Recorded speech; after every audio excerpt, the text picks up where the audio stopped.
Empezamos una semana litúrgicamente muy particular porque lunes y martes van a ser del tiempo ordinario, pero el miércoles iniciamos la Santa Cuaresma.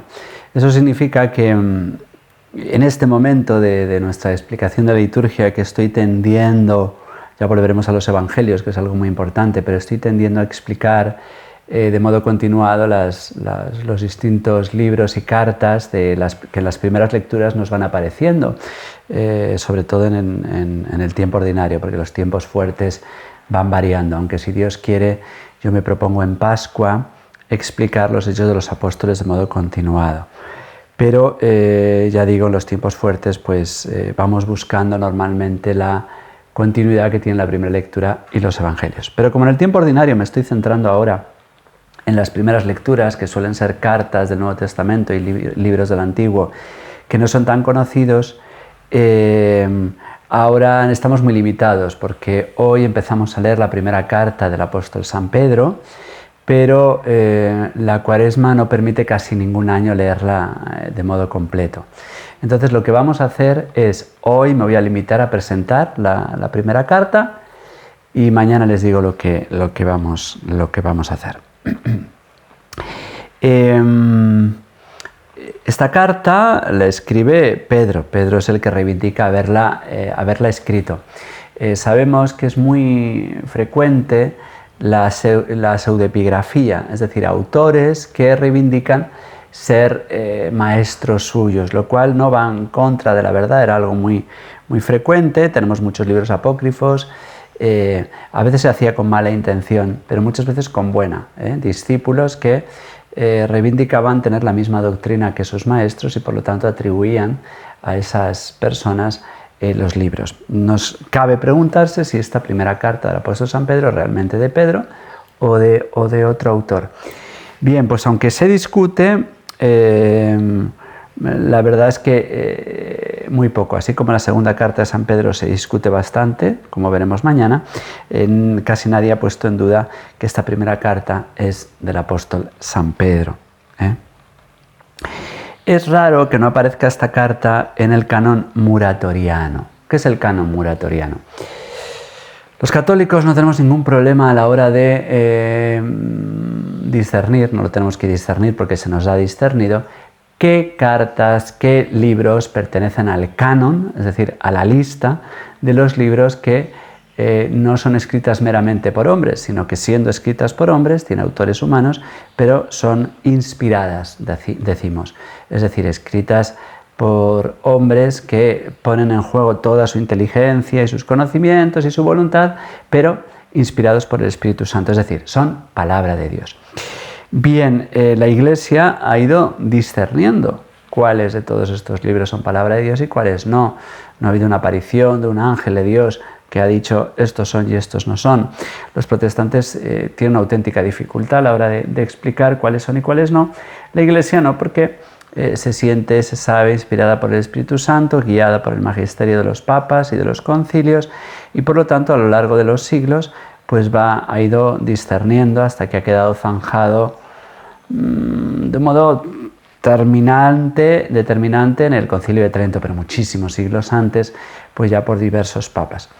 Un texto que ha servido a la Iglesia para confirmar esto es un fragmento, no es ni siquiera una página entera, un fragmento que fue descubierta en el siglo XVIII por un autor, por un investigador, que se llamaba Luis Antonio Muratori. En el siglo XVIII este investigador encontró en una biblioteca, en la biblioteca de la Universidad Ambrosiana de Milán, encontró una página, un texto incompleto, que es del siglo VI, pero que es una copia indudablemente de un texto muy muy antiguo, del siglo II.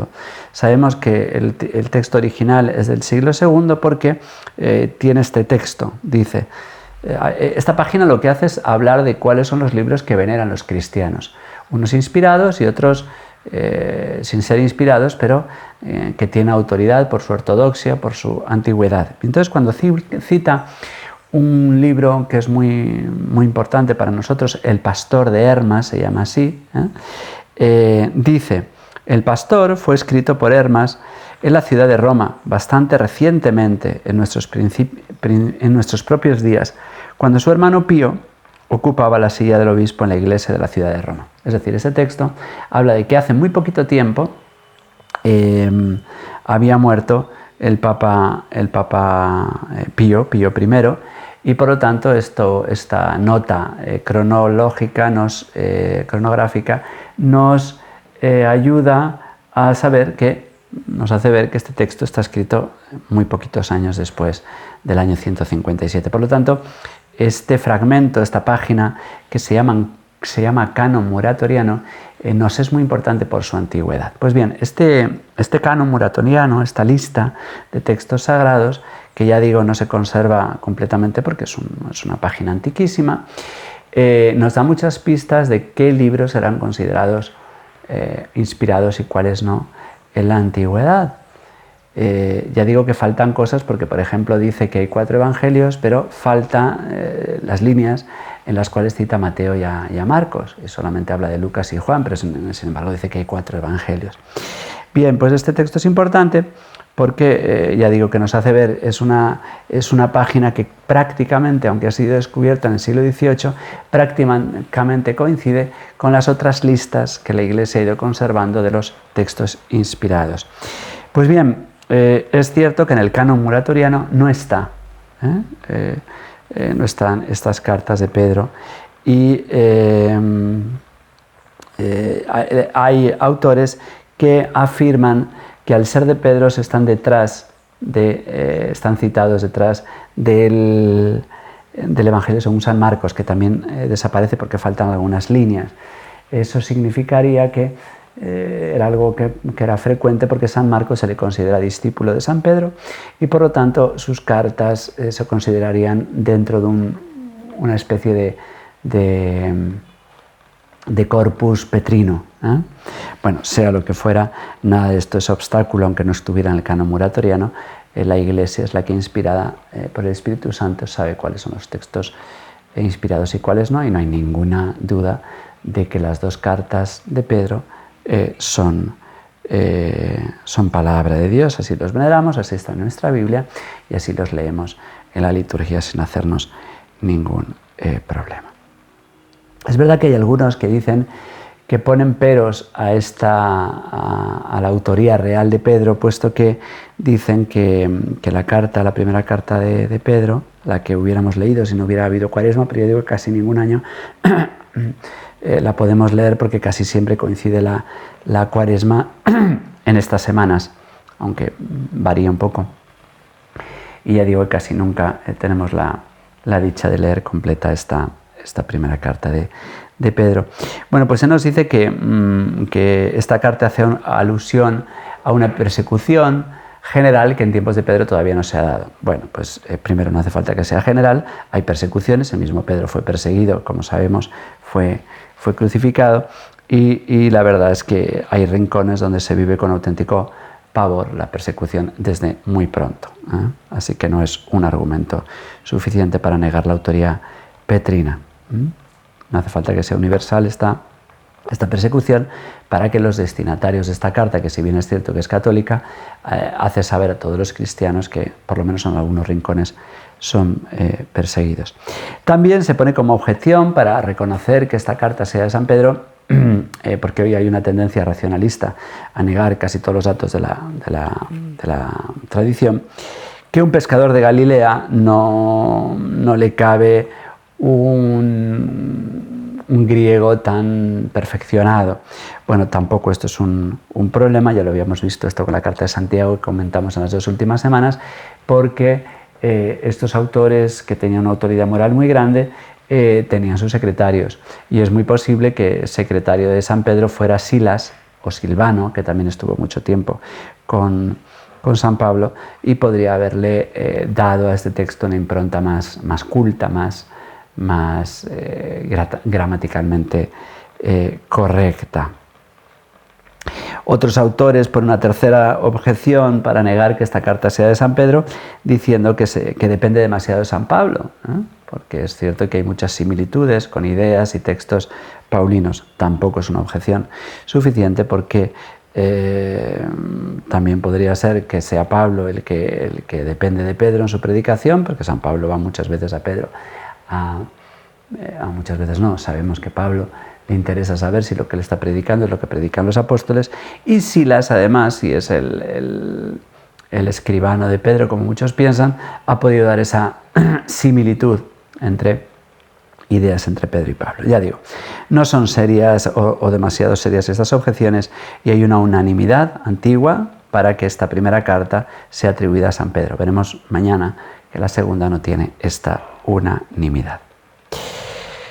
Esta carta hay muchos que dicen que propiamente no es una carta, sino una homilía a la que se le ha puesto un saludo y una despedida. Bueno, esto es posible, que haya una homilía bautismal que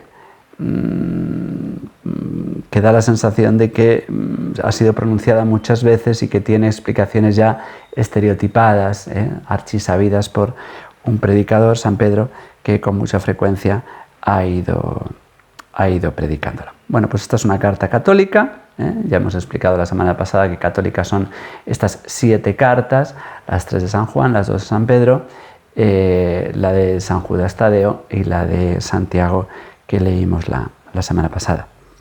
Son cartas dirigidas a todos, en este caso a los peregrinos del Ponto, Galacia, Capadocia, Asia y Bitinia, o sea, prácticamente a todas las iglesias de Asia Menor, de la actual Turquía, exceptuando el Taurus que pertenecía a Siria.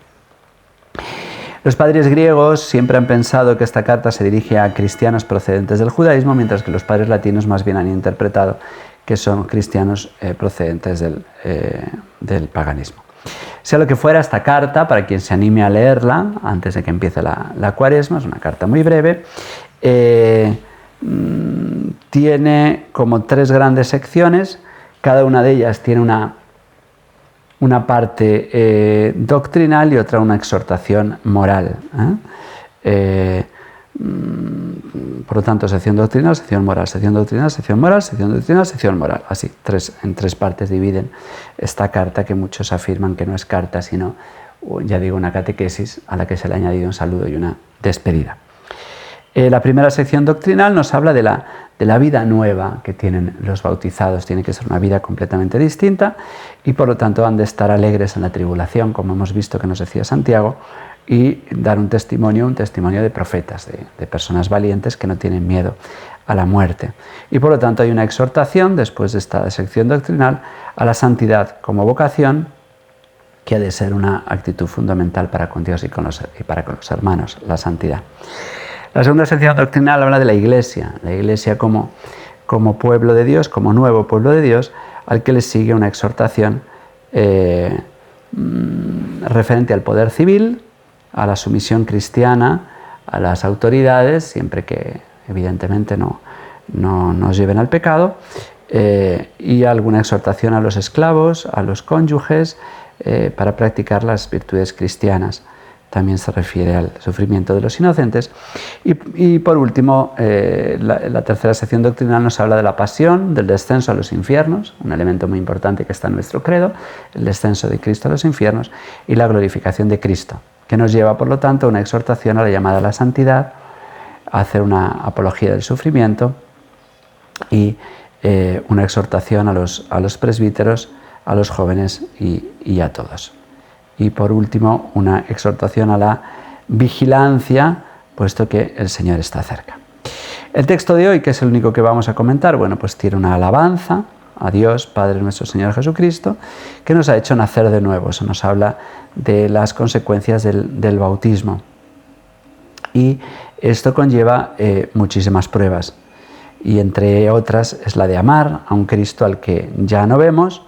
Ustedes no han visto a Jesucristo y lo aman, no lo ven y creen en Él y se alegran con un gozo inefable y transfigurado, alcanzando así la meta de vuestra fe, vuestra propia salvación. Me gustaría comentar más de esta carta, pero ya digo, como lo vamos a interrumpir, mañana les diré, bueno, les adelanto ya, mañana lo que vamos a hacer es explicar rápidamente, como hemos hecho ahora, la segunda carta. que casi nunca se lee, porque cae solo en los años pares, durante 2 días, que casi todos los años caen en Cuaresma. Por lo tanto, la segunda carta de San Pedro es una carta que los católicos, si se limitan a leer las lecturas de la misa, casi nunca se toparán con ella. Entonces mañana vamos a hacer mención de ella para que por lo menos sepamos que existe y ojalá alguno se anime a leerla, porque evidentemente, como toda la palabra de Dios, tienen su importancia, aunque no todas las cartas o los libros o ideas tengan la misma importancia. Pero lo que voy a hacer mañana es una trampeja, y en lugar de seguir comentando la carta de San Pedro, que de todas maneras pasado mañana vamos a interrumpir, mañana haré una breve introducción, si Dios quiere, a la segunda carta del apóstol San Pedro. Pues aquí les dejo con mi bendición. Que la bendición de Dios Todopoderoso, Padre, Hijo y Espíritu Santo, descienda sobre ustedes y les acompañe siempre. Hasta mañana, si Dios quiere.